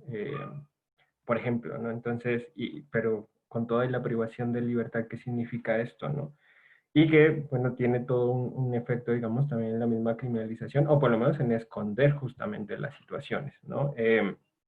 Voy a hablar un poco como de la criminalización y después, pues, si quieren, pues, vuelvo a retomar como lo que me faltó hablar, que Mariana ahí me dijo que volviera a retomar, pero bueno, yo hablaría como más desde el contexto de frontera sur de México principalmente, porque, bueno, también lo que pasa justamente entre frontera sur de México y frontera norte es, digamos, como que hay muchas diferencias y muchos casos como muy distintos, ¿no? Pero en el caso de Frontera Sur, o sea, hablamos de la criminalización de los propios y de las propias migrantes, ¿no? Esa es una cosa importante, ¿no? Y de cómo, por ejemplo, se ha hablado mucho acá de dos términos que como que muestran como la situación que se está pasando, ¿no? Que es como las ciudades cárcel, ¿no? Estamos hablando de una ciudad como Tapachula, que es la frontera, como la ciudad más grande, la frontera con Guatemala, que son en realidad como un lugar en donde hay miles de personas, han llegado a haber cerca de 26,000 o más personas de distintas nacionalidades que no pueden regresar, no pueden seguir subiendo al norte por toda la militarización, pero tampoco pueden regresar porque no hay medios de cómo hacerlo, ¿no? Y tampoco se van a regresar a sus países, ¿no? Entonces son lugares en donde la gente simplemente se va a quedar ahí y en donde no se les da ningún medio de subsistencia y hay muchos riesgos, ¿no? De muertes, de otra serie de cosas, ¿no? O de terminar recurriendo al tráfico y peor aún, cayendo en redes de trata de personas, ¿no? Eh, y el otro tema es, por ejemplo, el tema también de la criminalización de la organización autónoma de las propias personas, ¿no? Y el caso más central de esto fue justamente la misma conformación de lo que se llamaron las caravanas migrantes o caravanas centroamericanas, desde el 2018, ¿no? Y en donde creo que añadir un poco como un poco complejizando lo que decía Rafael, que me gustó mucho, ¿no? Y si llegan, pues los deportamos, pues también, o esta idea de no dejarlos pasar, de si pasan, los devolvemos rápido, pero también es esta cuestión de si pasan, que pasen de la forma más calladita posible, porque si lo hacen rimbombante y si no lo hacen de una forma clandestina, pues los vamos a castigar, que fue justamente lo que pasó con las caravanas, ¿no? O sea, hay que ser conscientes de que en realidad hay una migración irregular que es necesaria para todos los países, sobre todo los países del norte global, pero cuando deja de ser clandestina y cuando deja de ser, sí, justo clandestina y no visible para la opinión pública, pues ahí sí se les vuelve un problema, ¿no? Y fue justamente ese castigo que vino después de la conformación de las caravanas, que fueron procesos autónomos de las propias personas, en donde hubo una serie de hechos como justo deportaciones inmediatas, ¿no? De personas que se suponen eran los líderes o las lideresas, ¿no? O procesos penales hacia activistas que las acompañaron, ¿no? El año pasado hubo dos casos de dos personas que les montaron casos penales supuestamente por tráfico de personas que después, digamos, ahorita están libres. Eh, o en la misma, digamos, la represión que hubo hacia las caravanas, ¿no? Y que han tratado en lo posible de desmontarlas, aunque no lo han logrado porque las caravanas siguen ocurriendo, ¿no? ¿Y por qué siguen ocurriendo? Pues porque la gente tiene que salir de su país, ¿no? O sea, por más de que el contexto en el que están y a lo que se puedan enfrentar se vea muy difícil, ¿no? Y pues lo último, pues la misma criminalización a las organizaciones de defensores y defensoras, ¿no? Una criminalización que va desde, digamos, desde estos mensajes similares a lo que decía Íñigo, ¿no? De las organizaciones lo que generan es que lleguen más migrantes, ¿no? O sea, este factor de atracción, ¿no? Es por ellas que están acá, ¿no? También toda una serie de campañas desinformación que lo que generan es que las comunidades en donde están las organizaciones se opongan al trabajo de ellas, ¿no? Eso pasa, por ejemplo, también en la frontera sur, ¿no? Donde hay comunidades que por desinformación o por campañas así como, digamos, de ciertos gobiernos, pues lo que hacen es tratar de que las organizaciones salgan, ¿no? Amenazarlas. Y también el seguimiento, ¿no? Hay muchos casos de seguimiento a personas de las organizaciones, de seguimientos durante las actividades de monitoreo de derechos humanos o en las mismas residencias de las personas, ¿no? Y bueno, y varias organizaciones logramos entrar periódicamente, bueno, ahorita con el contexto de la pandemia no, pero sí usualmente entramos a los centros de detención, bueno, allá, acá en México se llama estaciones migratorias.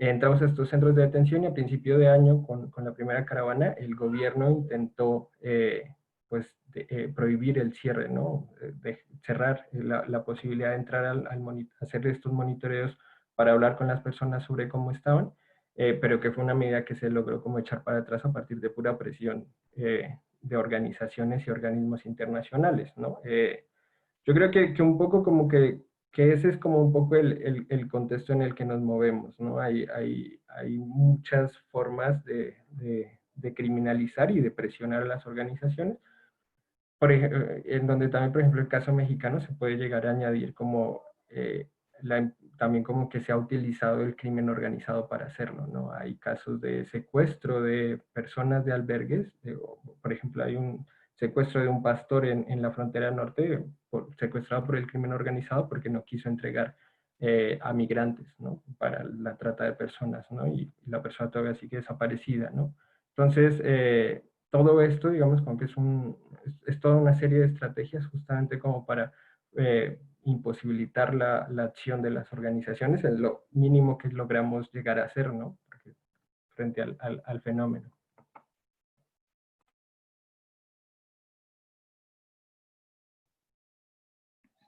Gracias, David.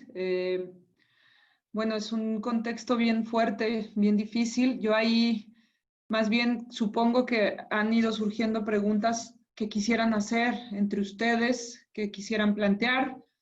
Yo lo dejo ahí, lo dejo para que platiquemos, para el diálogo entre nosotras y nosotros.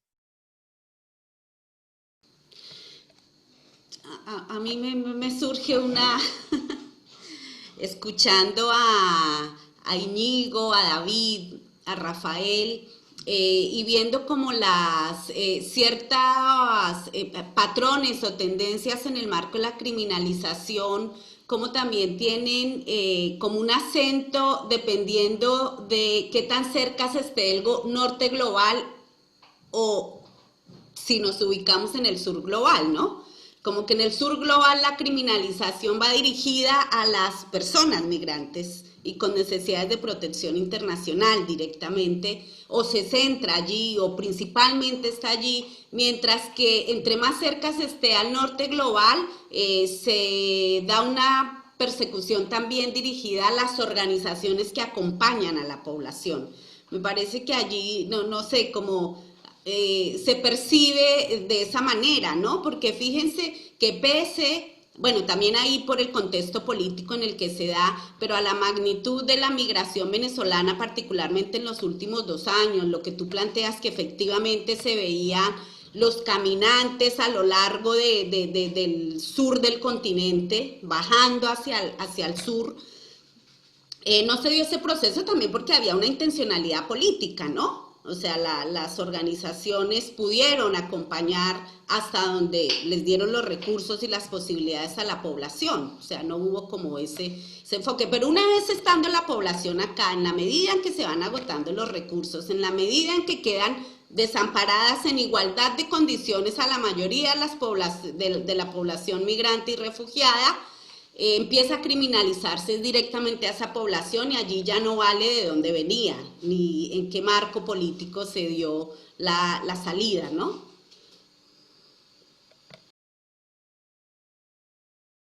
Yo creo que en ese sentido es muy significativo lo que Marruecos, que en Marruecos hay una criminalización muy potente de los migrantes subsaharianos, de los negros.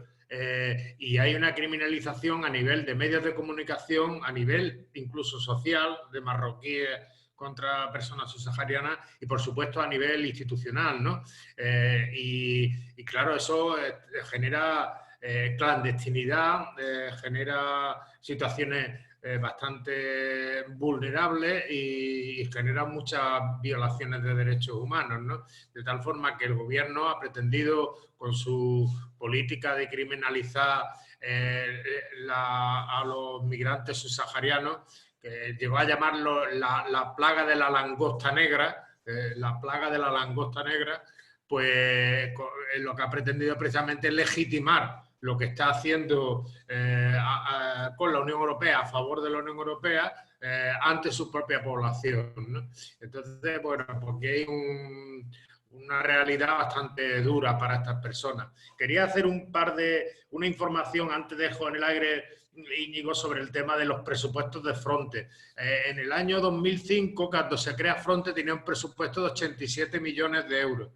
Para el año 2018 tiene 320 millones de euros, pero se va a multiplicar hasta 1.300 millones de euros cuando se amplíe hasta los 10.000 efectivos militares que van a formar parte de ese sistema, ¿no? Y luego hay otro tema de interés que yo creo que está de pasada y que no sé si sucede igual en Latinoamérica, que son los acuerdos de readmisión. Entonces, parte de la política de externalización consiste en firmar acuerdos con países terceros de donde son origen o son de tránsito o han pasado por allí los migrantes subsaharianos, llegar a acuerdos para que esos países readmitan mediante vuelos charter a los migrantes que llegaron a Europa. Ese es un proceso que ha sido incluso condenado por el Tribunal Europeo de Derechos Humanos y naturalmente está muy bien pagado. Es decir, aquellos países que admiten a inmigrantes que son muchas veces ni siquiera son originarios de su propio país, reciben fuertes compensaciones en cooperación condicionada, ¿no?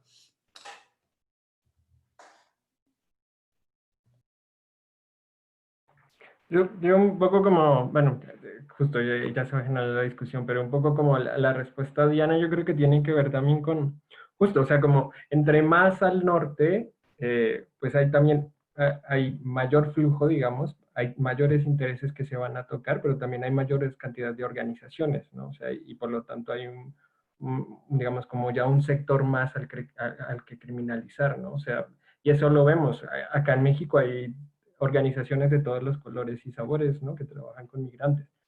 Y si bajas a Guatemala y de ahí no sé, Costa Rica, Panamá, son menos las organizaciones, ¿no? Aunque el drama y las necesidades son, digamos, de acuerdo a la magnitud, son también importantísimas, ¿no? Entonces es más difícil, por ejemplo, en países como Panamá, Costa Rica, en donde se pueda llegar a criminalizar a las organizaciones porque no son tantas y no se les puede culpar de todo.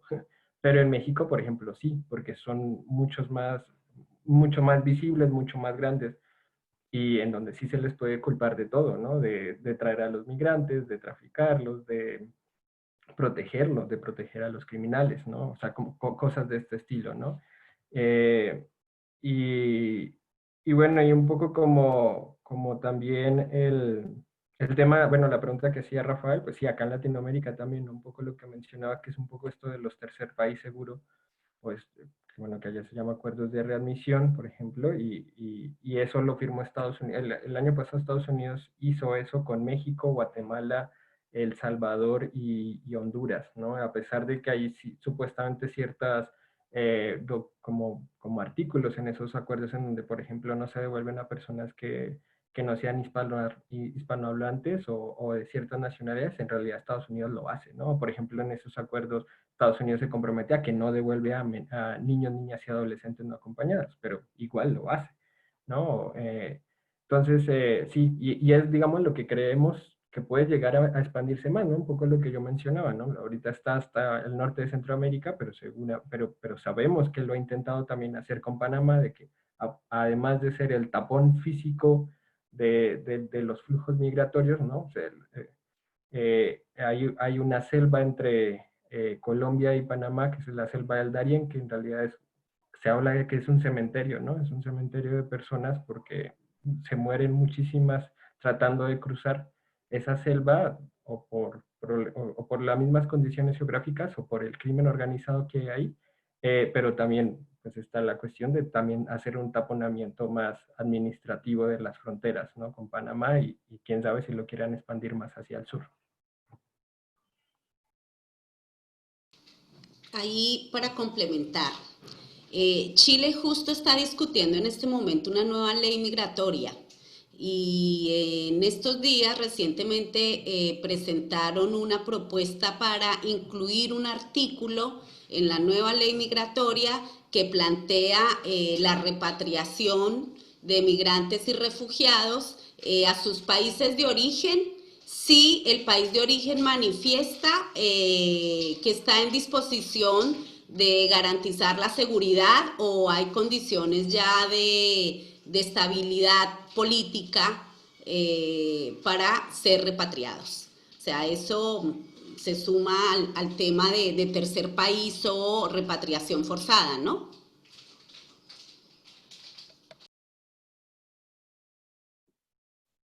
Sí, bueno, yo un poco también ampliando esto también que estás comentando ahora, Diana, y bueno, que también ha comentado Rafael y David, la nueva agenda europea bueno, que van a redactar en los próximos meses y que ya han empezado a sacar algún borrador en Europa, los dos pilares fundamentales van a ser reforzamiento de fronteras exteriores, además con la excusa perfecta del COVID, que también es lo que hemos visto nosotros ahora estos meses, que en el último rescate que hicimos, bueno, pues que nos llamaron de todo porque, claro, ya se había empezado el confinamiento en Italia y además siendo Italia uno de los países más afectados, ¿no? por la pandemia, pues cómo era posible que nosotros pues fuésemos con 44 personas a desestabilizar el país, ¿no?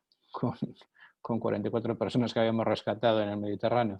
Pero bueno, una es esta, el reforzamiento de fronteras, y la otra es el potenciar las devoluciones. Entonces, como el mecanismo de reubicación que se pretendía establecer en Europa entre los distintos países que tenían que repartirse solidariamente, ¿no? Hablamos fundamentalmente de refugiados, de solicitantes de asilo internacional. Aquí quedan, en toda esta discusión de Europa, los migrantes económicos directamente pasan a la parte criminalizada, son personas ilegales. En lo que entran los repartos son los que puedan ser solicitantes de asilo y bueno, pues lo que se está produciendo claramente es un recrudecimiento de los requerimientos para los solicitantes de asilo y bueno, lo que se está filtrando del nuevo borrador o de la nueva política que se va a trazar a partir de ahora es la devolución y bueno, establecer una serie de cupos y de compensaciones económicas, países que pagan para no acoger a refugiados y facilitar la devolución a terceros países.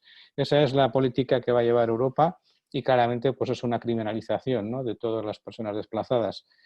Y que también se ha comentado al principio, para mí es importante y esa es una de las claves de todo lo que estamos hablando, que el mantener a todas estas personas al margen de la ley totalmente desprotegidas, pues favorece claramente los intereses económicos de una serie de industriales absolutamente desaprensivos, ¿no? Y sin ninguna conciencia. Y esa es, para mí, una de las grandes claves. La militarización de fronteras, el gran negocio que hay en este imaginario de peligro exterior, el negocio que existe en todos esos grandes centros de detención, la cantidad de dinero que se mueve en esos centros de detención es impresionante, y con la falta de control que hay, porque no hay nadie que pueda reclamar un control de calidad en la asistencia que se pueda prestar, ¿no? Nosotros lo vemos en los hotspot de Grecia, que desgraciadamente pues es el modelo también que se está implementando en España, en esas comisarías opacas donde nadie puede ir a ver lo que pasa. Pues las condiciones de vida son absolutamente impresionantes. Yo estuve con una comisión parlamentaria en diciembre y entonces se quedaron espantados los diputados que fueron a los campos de Grecia, pero si irían hoy en día todavía se quedarían más espantados. Nosotros ahora mismo estamos tratando de frenar una infección, una epidemia que hay en el campo de impétigo que está directamente relacionada con las condiciones higiénicas, ¿no? Sarna, picadura de mosquitos, o sea, de serpientes, de escorpiones, pues estas bacterias, esta infección que tienen la gente en la piel. Bueno, pues esto son cosas que no hay ningún control, no hay nadie que exija a la dirección del centro que tiene que prestar asistencia a estas personas. Y se están destinando fondos que no sabemos dónde van, ¿no? Entonces, hay una gran corrupción y, curiosamente, las organizaciones, bueno, curiosamente no, es la respuesta que tiene el sistema, ¿no? Las organizaciones que denunciamos o que somos testigos de todo esto, se nos criminaliza para que no podamos denunciar el crimen real que se está produciendo. Lo mismo pasa en la persecución que nos han hecho, ¿no? Con la detención del barco y en la acusación de que el barco no era seguro para la navegación. ¿Qué discurso? Entonces era mejor que las personas estén en un barco, en un bote flotando sin motor, sin radio, sin medios de salvamento, estaban más seguros ahí que siendo asistidas por nuestro barco, ¿no? Y bueno, pues en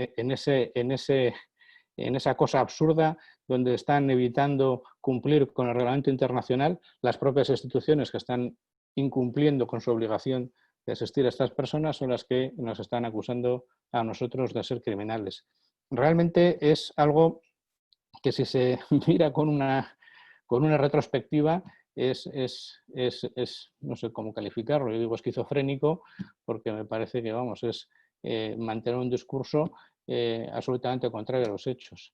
Y sobre todo, pues bueno, con ese objetivo de hacer negocio en todas las oportunidades que se puede dar, que también, me imagino que pasará también en Latinoamérica, en todo este movimiento transfronterizo existe un gran tráfico de contrabando, donde se emplean a estas personas con esa necesidad de viajar, y se les emplea pues de mulas o se les emplea pues como un elemento para poder hacer ese contrabando de forma impune, ¿no? Y bueno, yo creo que esas son las claves al final de todo lo que estamos diciendo. Creo que al final es bastante sencillo el modelo de negocio. Ahí, pensando en algunos hechos que se han venido presentando, yo hacía referencia a las últimas campañas presidenciales en Sudamérica, ¿no? De cómo fue un eslogan, la lucha contra la inmigración, o sea, como eslogan de campaña en todos los países se presentó el tema, y pensaba en el papel que juegan los medios de comunicación en todo este proceso de criminalización. O sea, hubo una matriz mediática que se posicionó mucho en América Latina, y era el número de migrantes que estaban por delitos cometidos en los países de llegada. Y cuando se iba hilando fino, el porcentaje al que hacían referencia no respondía en ninguno de los casos a algo que llamara la atención, como los migrantes vienen a generar inseguridad en nuestros países. Pero sí el lugar que han jugado los medios en posicionar esa discusión. Yo voy a poner un ejemplo frente a cómo fue como la matriz mediática que se desarrolló referido al tema Venezuela, que es bastante complejo y tiene una magnitud considerable, pero la matriz mediática desde el marco político como se movió no es lo mismo que la matriz mediática que se mueve frente a otras poblaciones. En su momento ya empieza como a unificarse, ¿no? Ya todos los migrantes ponemos en riesgo la estabilidad de los países, ¿no? Pero en su momento el enfoque político y la intencionalidad política que los medios posicionaban sí reflejaba una repercusión distinta en la sociedad en su conjunto. Creo que ahí vale la pena también, cuando nos referimos a estos temas, poder poner en discusión el tema referido a los medios de comunicación y el papel que juegan en todo este proceso y que están jugando en este momento frente a la criminalización de la migración.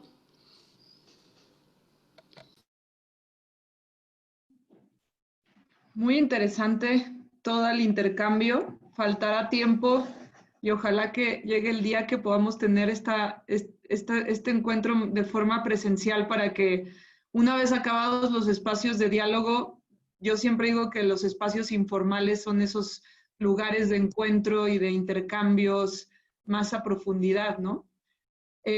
A mí me parece que ha sido un diálogo muy bueno, muy profundo dentro del tiempo que teníamos para poder compartir, pues que realmente esta es una lucha transnacional, esto es una lucha por la defensa de la vida como consecuencia de un sistema que está provocando que miles y miles y miles sigan saliendo de manera forzada. Y bueno, perdón. Y bueno, yo quiero cerrar pidiéndoles como una frase, una reflexión en este diálogo, lo que les provoca, lo que creen que queda como un reto, y me anoto que nos queda mucho más diálogo, nos queda pendiente muchos más espacios de estos, y muchas gracias por este diálogo, por este intercambio. Nos faltan las anécdotas de Íñigo que nos quería compartir, pero bueno, buscaremos otro espacio para poderlo construir. En este momento, pues por las características del diálogo tenemos que cerrar, pero yo propongo que cerremos con una reflexión de cada uno de quienes nos acompañan aquí. En primer lugar, bueno, pues me parece súper interesante. Yo creo que esta es un poco la tarea que a nosotros nos queda pendiente, es trabajar más en este sentido, como son estas charlas o esta jornada, es decir, trabajar más en red. Vemos que los problemas son equivalentes, son calcos unos de otros, y bueno, yo lo que sí veo es eso, que nos ganan en el sentido de que los intereses contra los que luchamos son intereses corporativos, son intereses que ya están globalizados, y nosotros pues trabajamos en un ámbito mucho más local, mucho más pequeño, ¿no? Entonces yo creo que deberíamos de facilitar este trabajo en red y el conseguir alzar una voz más unitaria en foros donde de otra manera no alcanzamos, ¿no? En comisiones, pues a nivel, en el caso que nosotros conocemos, europeo, pero seguramente que a nivel panamericano también habrá foros y comisiones donde se pueda alzar la voz y bueno, pues denunciar lo que está sucediendo. Por otro lado, a las personas que nos puedan estar escuchando, yo siempre digo lo mismo. La lucha o la defensa de los derechos humanos lo tenemos en el trabajo cotidiano, ¿no? El no tolerar un comentario xenófobo, un comentario racista, un comentario machista en nuestro entorno, ¿no? El corregir nuestro lenguaje, el corregir nuestros micromachismos y nuestros microracismos, y ser autocríticos en nuestro propio día a día y bueno, ser exigentes en nuestro entorno. Yo creo que es la mejor manera de colaborar. Por mi parte, primero agradecer la invitación a participar, estoy encantado, ha sido muy ilustrativo para mí porque la realidad latinoamericana la conozco muy poquito, y bueno, todo lo que ha sido como lluvia fina de las cosas que vais diciendo. Y luego, aquí hace muy pocos días tuvimos concentraciones, solidaridad con la muerte de George Floyd en toda Europa. Aquí en mi provincia también, en Cádiz, fuimos un montón de gente a solidarizarnos, y había algunas reflexiones que salían allí de gente que venía a decir que bueno, sí, que lo de George Floyd está bien, que hay que solidarizarse, por supuesto, y que es muy importante, pero que el año pasado murieron 595 personas intentando llegar a España por el estrecho de Gibraltar, y que sin embargo la sociedad no se solidariza igual. A mí no me gusta mucho ese mensaje, no me gusta mucho porque es comparar cosas que no son comparables. Yo creo que hay que movilizarse con todo, pero sí saco una enseñanza. Lo peor de todo que nos puede pasar ante esta realidad sufriente es la indiferencia, y creo que la gente tenemos que aprender a activarnos responsablemente, con mucha responsabilidad, pero con mucha fuerza, porque realmente las políticas tan nefastas que sufre la gente migrante y nosotros mismos, solamente vamos a cambiarlo con esa activación social. Yo creo que algo que es importante pensar es que migrar es un derecho humano y en ese marco hay que entenderlo. Cualquier persona en el planeta debe tener el derecho a vivir en el lugar que decida, a permanecer en su suelo de origen si desea hacerlo o a moverse a otro lugar si también decide hacerlo. Y creo que en esa medida, si lo pensamos desde un derecho humano, ¿qué podemos hacer cada uno de nosotros desde donde estamos? Es no tolerar esas expresiones y acciones que atentan contra ese derecho, por un lado, y por otro, poder acompañar los procesos que luchan por avanzar en la consecución y el goce pleno de él, ¿no? Me parece que el silencio y la indiferencia no es la alternativa en un momento en que el mundo nos convoca a defender la vida y al derecho a habitar el planeta. Bueno, pues también un poco como que estos espacios en donde nos juntamos muchas voces, ¿no? Y voces de diferentes contextos siempre nos llevan a una cuestión de aumentar una cosa que acá en México se conoce como la digna rabia, ¿no? O sea, nos molesta, nos cansamos, nos indigna, justamente, pero para seguir actuando y seguir luchando, ¿no? Y seguir hermanando también las luchas, ¿no? No solo las luchas entre las organizaciones o personas que defendemos derechos de personas en contextos de movilidad forzada, sino también hermanar las luchas y ampliarlas hacia otros espacios de lucha de otros contextos, ¿no? Porque justamente estos espacios siempre nos muestran como que la lucha es contra algo muy grande, que a veces asusta, pero que digamos hay digamos como distintos frentes para tratar de acabarlo, ¿no? Los intereses corporativos, por ejemplo, que no solamente afecta a las personas migrantes, sino a los territorios, por ejemplo. Y entonces es una invitación a eso, ¿no? A seguir como construyendo estos lazos para tejer alianzas que nos puedan llevar a fortalecer y a mejorar nuestras formas de entender las cosas y de acompañar los procesos autónomos de las personas en movilidad, y también luchas por tratar de incidir para cambiar la situación, ¿no? Aunque se vea que esa no sea la vía tan fácil, ¿no? Porque justamente esos intereses corporativos y políticos creo que a veces se ven inamovibles, ¿no? Pero tal vez la lucha desde abajo, esa sí la pueda llegar a mover, ¿no? Entonces yo lo dejo ahí. Yo quisiera complementar ahí, retomando esas frases que Rafael mencionó, que creo que nos quedaron sonando, y debería ser que salgan si quieren salir, que lleguen si quieren llegar y que se queden si se quieren quedar. Nos apuntamos a eso. Creo que no puede haber mejor cierre. Muchas gracias por este espacio.